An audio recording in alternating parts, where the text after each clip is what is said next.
Hi everyone, today I'm going to show you how to fit one of these into your camper van or your motorhome. This will be connected up to the 12 volt DC system. Just before I carry on with the actual how to fit this, just want to say that I'm not a qualified auto electrician. I'm just doing this as a bit of handyman for myself. If you're not sure what you're doing, I would recommend you get a professional in to do it for you before you start playing about with any kind of electrics. However, if you want to continue watching, this is what I'm going to do to wire it up. So I'm going to connect mine to one of my 12 volt lights. So I've already took it out from underneath the above the double bed, so we've got one there and one there. I've accessed it by moving this off, just took it off, it's just stapled down, and I've got access to the wires where it goes through the hole just here, as you can see through there. So what I've done is I've already wired up to the light. So what you're going to need for this is a volt tester, just to make sure, a multimeter, just to make sure that you're connecting up to the correct cable, the positive and the negative.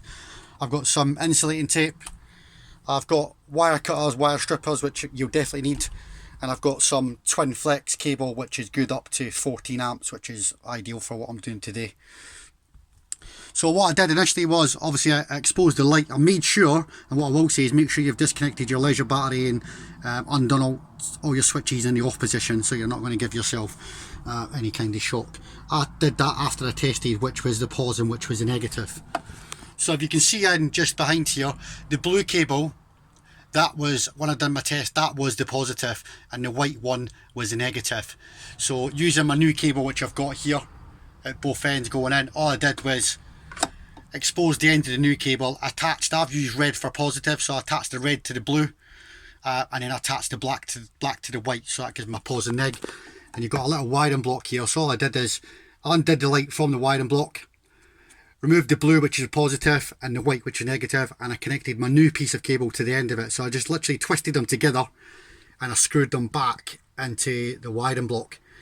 Once that was in, I still tested to see if the light was working, so make sure I hadn't got, before I went any further, making sure that I haven't done any wiring problems. The light was still working fine, so I switched everything back off again, and then I continued. So what I did then at the other end of the cable, and I just cut it to length here, because I'm going to put mine up. If you look here, I'm probably going to put it underneath in the middle here. So I've done enough cable, as you can see, to run along there, and I'm going to fit that there. I won't be showing you how to actually fit this in today. I'm just going to show you wide up. I'm pretty sure everyone's capable of drilling a hole for the correct size and putting it in and screwing it in place. That's quite simple. So what I did, once I got my wires at the end again, as I've said, red is positive and the black being the negative, I then attached two of these on. So I did the red for the neg and I used blue for pause on this, and then I just crimped them using the wire cutters, and then I put a bit of insulating tape on for added security, and it just makes that a bit sturdier. Then what I did is I wired up to this before I switched everything on to make sure it was good to go. So I will do that now. So if you look, so ensure as well when you look at the back, you wire up the pause to the pause and the neg to the neg. If you do it wrong, it won't work. So I'm going to now wire up my positive here, like so.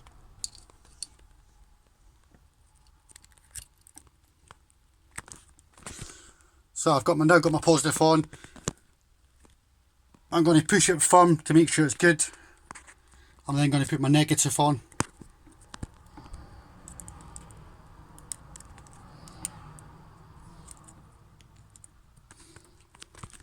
So these are quite stiff because they're brand new, as you can imagine. So yeah, I've now got the pause to the pause and the negative to the negative. The only thing left to do now is, before I put it all back together and tidy the wires away, the first one thing you definitely need to do is check that it's working. So what I'm looking for is the blue light coming on. So what I'll do now is we'll go and switch it all back on.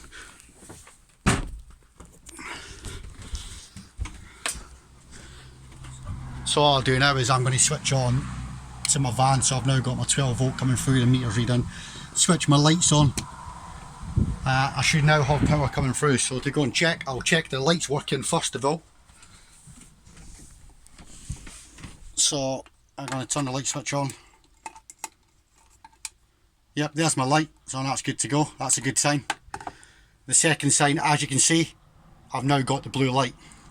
So what I'm going to do now is I've actually got a charging cable in the bottom of my phone right now as we're speaking, and I'm just going to put it in and make sure it works.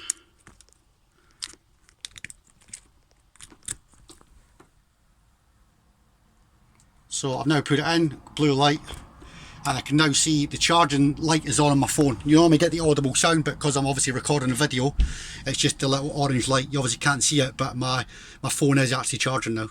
And again, you've got two options here. So I'm going to put that in the middle, so that obviously me and the wife have got the option at night, we can charge both our phones as we sleep, and it's safe up to get out of bed or anything like that. It's going to be right above us in the middle.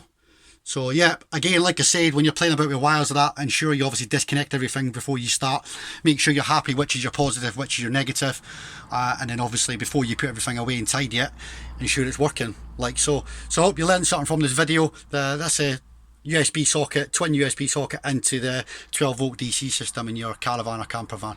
Okay, thank you, bye.